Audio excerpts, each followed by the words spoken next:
Hey everyone, welcome to the channel. My name's Neil and I have discovered a great new show to react to. This is Would I Lie to You? It's a show about lying, about telling fantastic stories that may be the truth, maybe they're not, and other contestants trying to figure out what they are. Are they the truth? Are they a lie? Plain and simple, super easy format. It's mostly half an hour of comedians taking the piss out of one another, which is a lot of fun, and you get to play along. You get to decide yourself whether each story is true or not.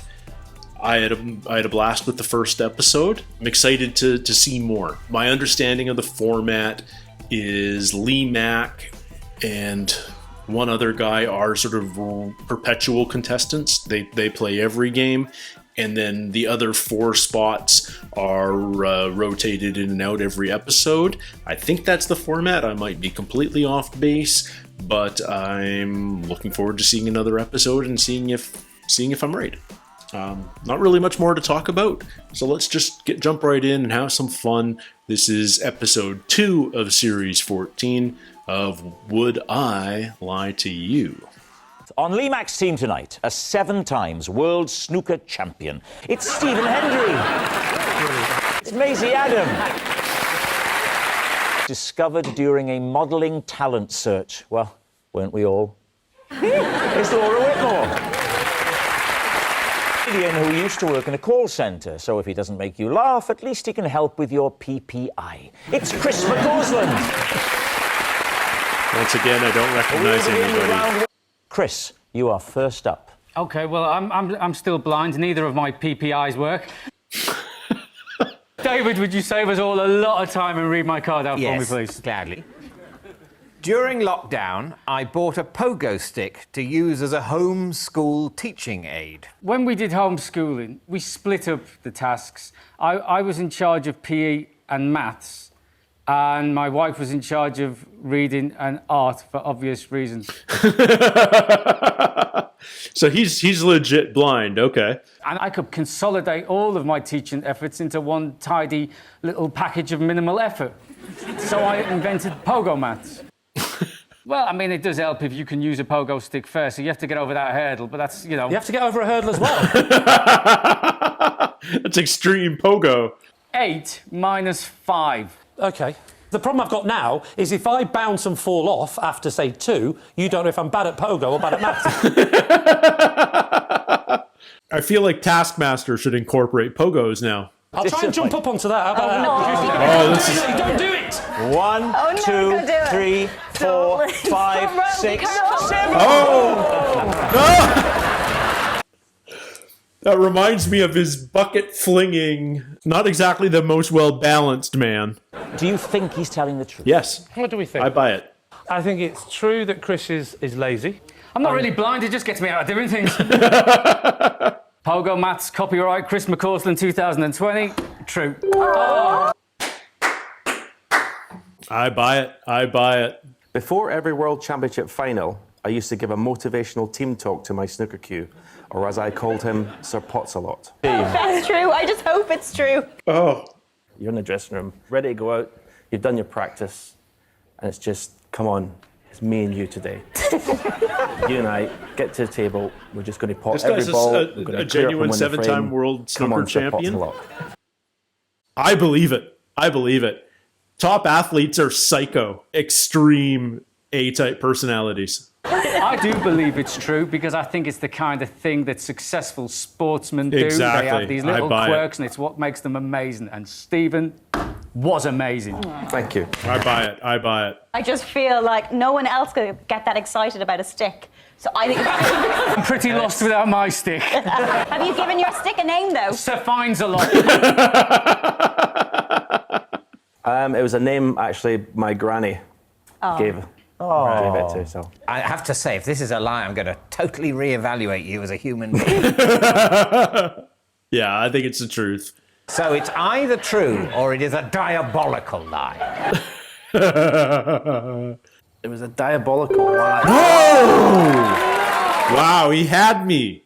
He totally had me. The granny was the perfect touch to sell it. Once, while trying to impress a date, I landed flat on my back in a flower bed. I accidentally left from a great height. This was in New Zealand. New Zealand? Yeah. You gotta be careful, the gravity's backwards there. Went back to his house to listen to records, but he tried to play guitar along to the record. I called a taxi and sat on. I was perched on the window with the window open, and because I thought we were on the ground floor, I thought I'd just swing my legs over the window and hop out across the lawn. One floor, but I just forgot that. We'd been chatting for a while. You were listening to records, you were high. You fell an entire story. Or she made up a whole story. And so then I had to commando crawl across the garden with him watching from above. Was he still playing the guitar? This one's Wonderwall. What's the taxi driver doing? He didn't do anything. He just wound down the window and was like, just so you know, the meter's running. It's an Uber. The meter isn't running. I think it's a lie, too. I think it's a lie. That was true. No! I have lost my mojo. I can't do it anymore. My BS detector has crapped out. It's overloaded. Please welcome this week's special guest, Neil. Hello. Hi. Oh, this guy looks way better than me. This is Neil, and he's the health and safety officer who I mistakenly pushed in the pool at the Love Island wrap party. This is Neil, and I was once forced to stay at his house because I'd handed my own keys in to a lost property office. David, look at him. You have never met that man in On the contrary, this is Neil, and I once sat on his shoulders to get a better look at a fat chaffinch. A what? A fat chaffage? I'm leaning towards Laura's story. But I actually had never met Neil before. I thought he was someone else. Who did you think he was? I thought he was Cliff, my driver. And over the course of 6 weeks, we're pranking each other. I mean, he looks like he's still in a bit of a mood. It was a bit tense, yeah. And this is the first time you've seen him since? I wrote him an email, and it's actually quite awkward now. Oh, he's smirking. I think that's definitely the right story. So, where did you find these keys? Well, they were my keys. So they were in your pocket? Yes. We'd been to the concert. Who were you seeing? Who were you watching? The late, great Chris Cornell. Oh. Are you familiar with his work, David? Nope. Do you know his work with Savage Garden? No. Now you've said Soundgarden. in order. What are they called? Soundgarden. What? Soundgarden. Yeah. Are you? So I went to the gig with Neil. Neil's a friend of mine. How do you know Neil? From childhood. Oh, so is he from Liverpool as well? Yeah. Does he live in Kingston? Yes. So I pulled out a tissue out of my pocket and I heard a set of keys land on the floor. And I thought, oh, hello, someone's dropped some keys there. I picked the keys up and I didn't recognise them as my own keys. But did you not think to check your pockets to see if you had your keys on you? If you owned a red phone and you found a blue phone on the floor, would you check your pocket to see if you still had your red phone? That's a fair point. This is what it's like being blind. And then I went home. Right. So I get dropped off, and then I'm having a rummage, and I'm like, "Oh, I've lost my keys." That's a bit funny, isn't it? On the same day that I found somebody else. I see what's happened here. One day I'm gonna move away to London. And the other one going, can I come? Of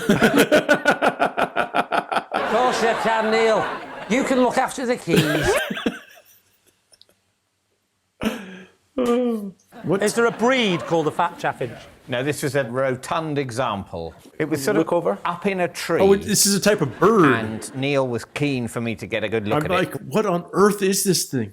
He said there was a lovely, interesting, quite This is fat hogwash. This is hogwash. in this tree. It's rubbish. I didn't get a perfect view. I had a sort of sense of a bit of wingtip coming over the side of the... I can see it now. He's trying to hold it together, but it's just rubbish. Utter BS. I was staying with my family in a holiday cottage in Cornwall, let's say. Look Last year, you got on his shoulders. And what I am asking you to believe is that Neil is strong enough to bear the weight of me while I enjoy the miracle of nature. How long were you up there for? No more than an hour. This is it's fun, but it's bullshit. Pinky front. A brownie back. Brownie back. Yeah. And, a beak and It's eyes. kind of, it's a Neapolitan bird. I think the Laura story is definitely this one. I'm Neil, and Chris had to stay at mine after handing. No, he's from Liverpool. Wow. Yes. Yeah, thank you very much, Neil. That's awesome. Man, I'm not doing well this episode.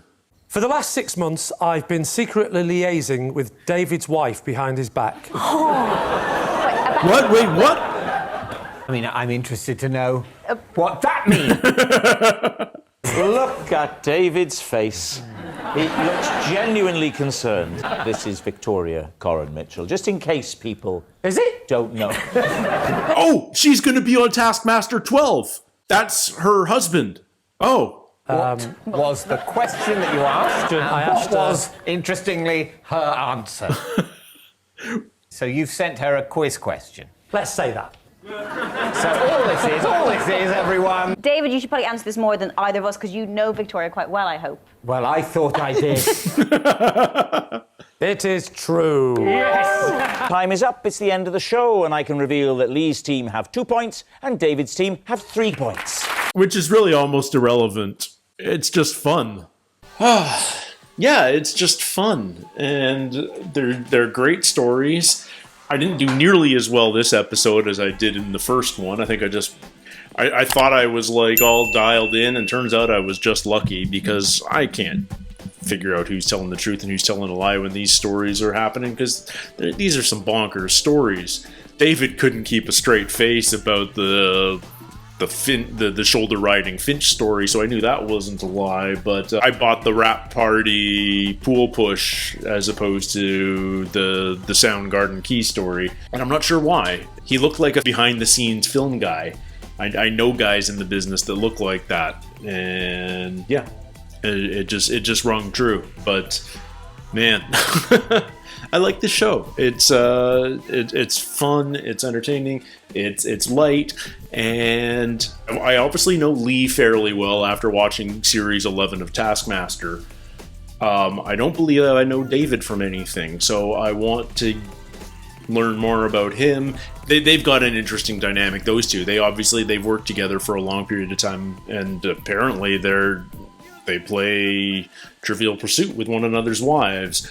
So it sounds like they're friends, but I'm curious to see more of that dynamic. I think that's a lot of fun. Anyway, thank you guys so much for hanging out with me. I'll be doing one of these a week until Taskmaster returns. Until then, take care, stay healthy, and we'll see you soon. Cheers.